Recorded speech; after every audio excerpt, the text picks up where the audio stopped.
Hello, and welcome to Frankly Speaking, where we dive deep into regional headlines and speak with leading policymakers and business leaders. I'm Ali Itani, filling in for Katie Jensen. This week, we speak with Tom Fletcher, the United Nations Under-Secretary General for Humanitarian Affairs and Emergency Relief Coordinator. As a UN inquiry concludes this week that Israel is committing genocide in Gaza, we ask what impact will this likely have on the ground? What challenges lie ahead as the UN turns 80? And what is Fletcher's message to world leaders as they gather for a high-level week at the United Nations General Assembly?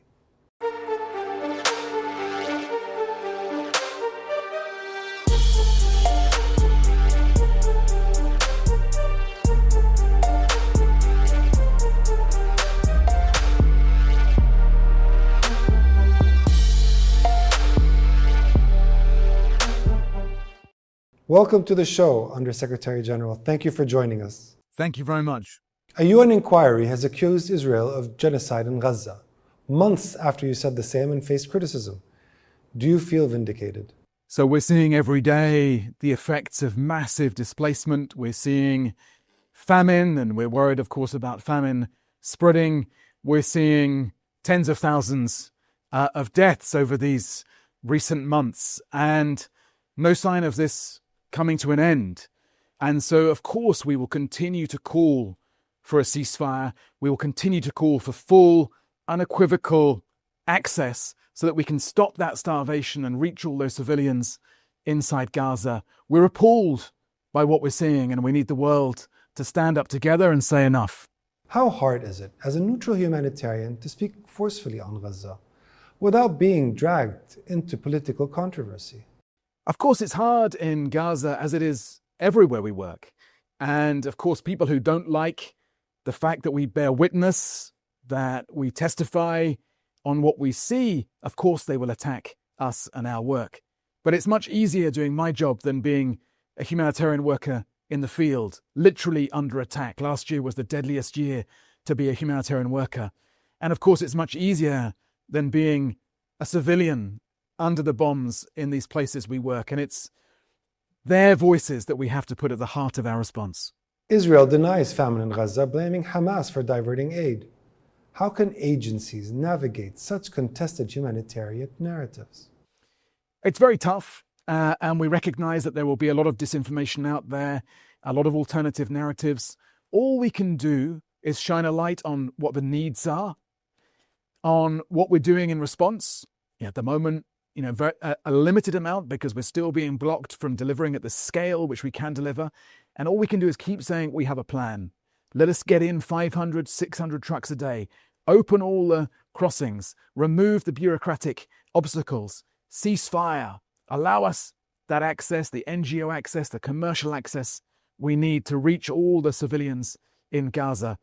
That's all we can do, is to keep restating in practical terms the situation and the reality of our response, and then we soak up whatever comes at us. You've said humanitarian credibility is at stake. What reforms are needed to restore global trust and effectiveness in aid? So we're going through right now the humanitarian reset, which means a massive transformation of our sector. We are defining much more clearly our work around saving lives.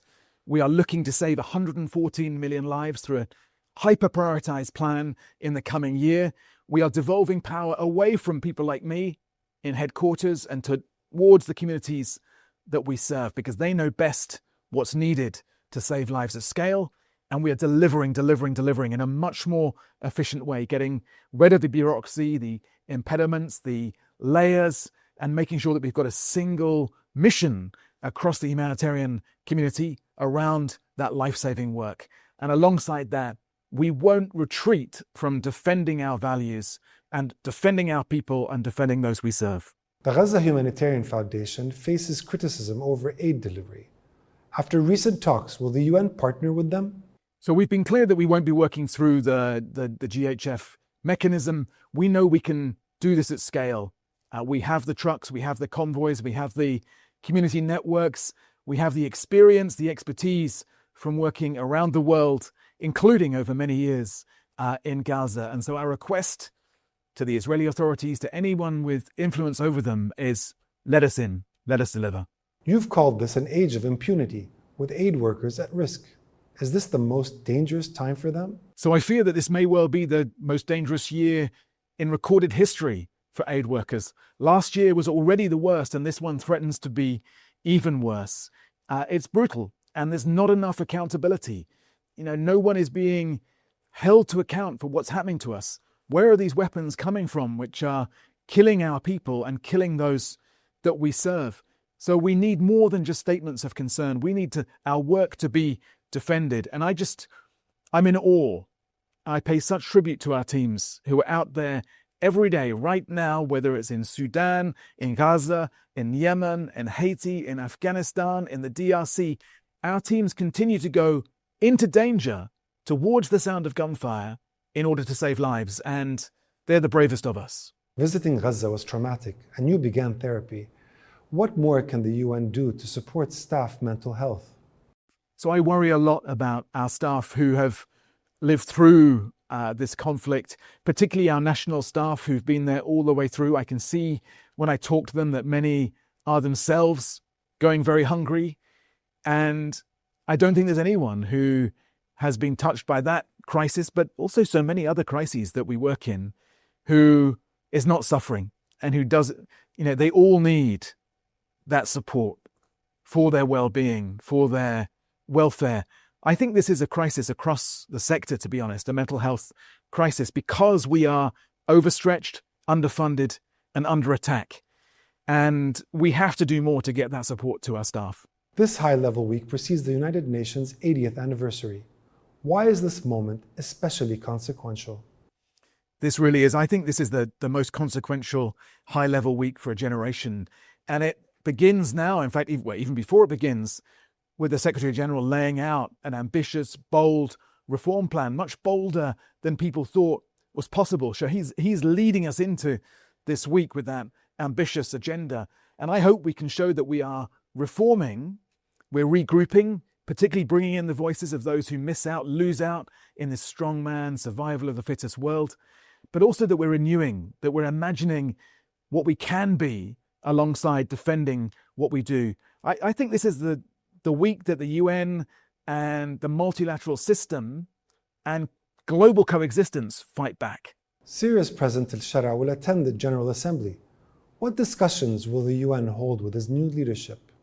So I've just come from the Security Council where I was sat next to the new Syrian permanent representative who delivered a very powerful statement, eloquent statement.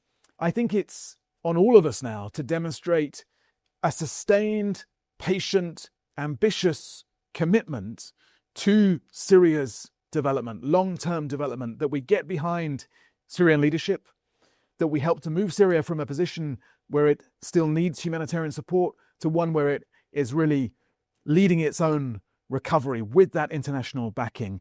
Syria as a country, when I was there earlier, in fact, at the end of last year, people said to me, we don't want to be dependent on humanitarian support. Make sure we get the water, the electricity, clear the mines, and we will go back to being the most generous country in the world. And I think we should back that spirit. Sudan will feature heavily at High Level Week. What progress should the world expect? We have to keep hammering away for access to all of Sudan. We've got to get properly into Darfur. We've got to get cross lines. I'm very worried at the moment about Al-Fasher, so we've got to get the convoys of aid moving at scale into Al-Fasher.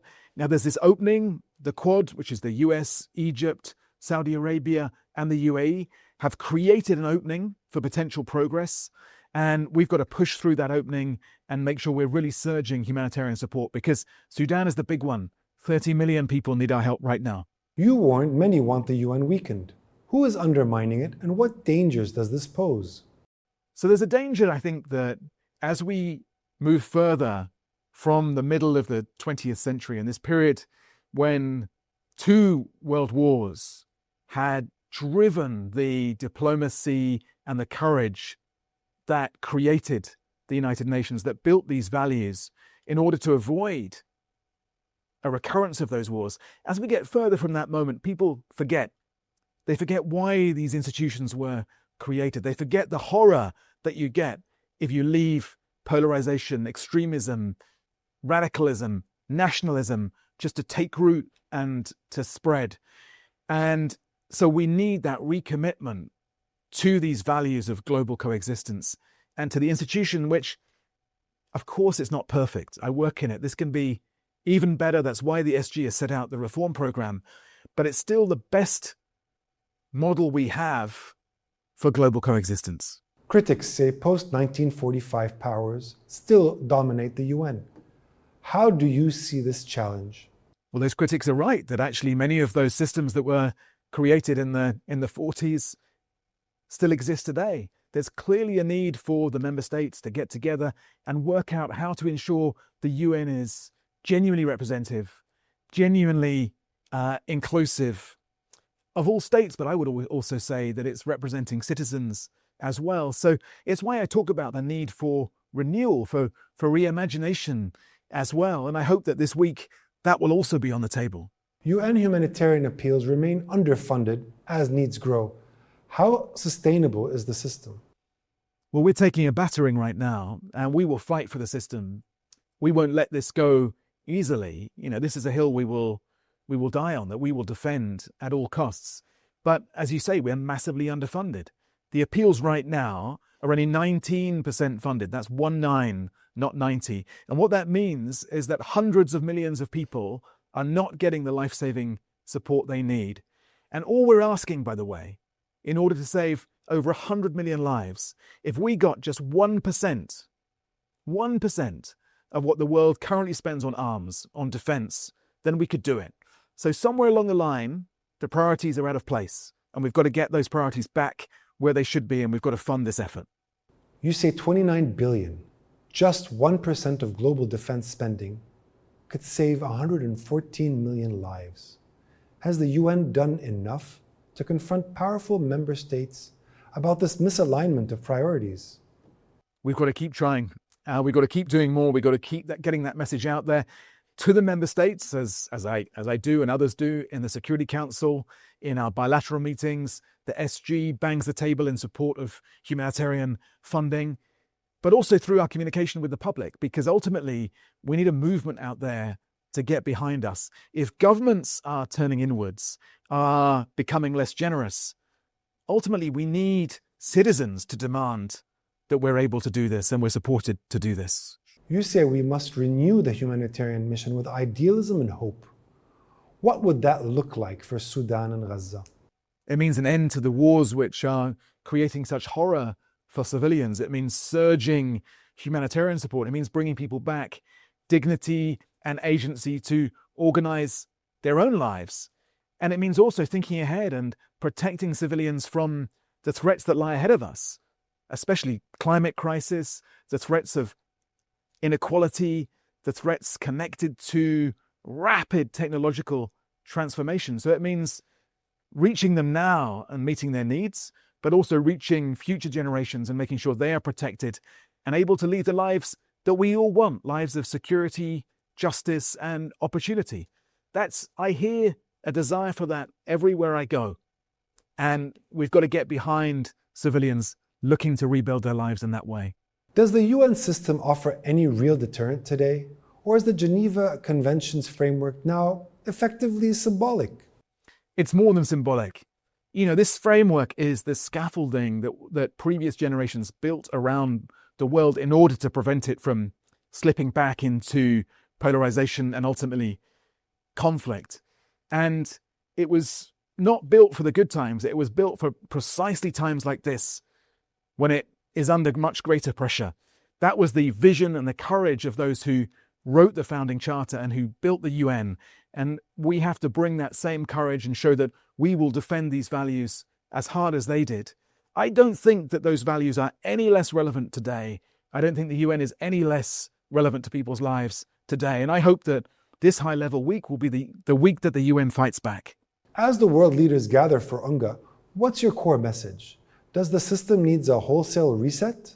So I think we need to regroup. We need to gather the coalitions that will back the UN in this next period, that will support multilateralism and working together to solve the world's problems, rather than this rush towards division and polarization and factionalism.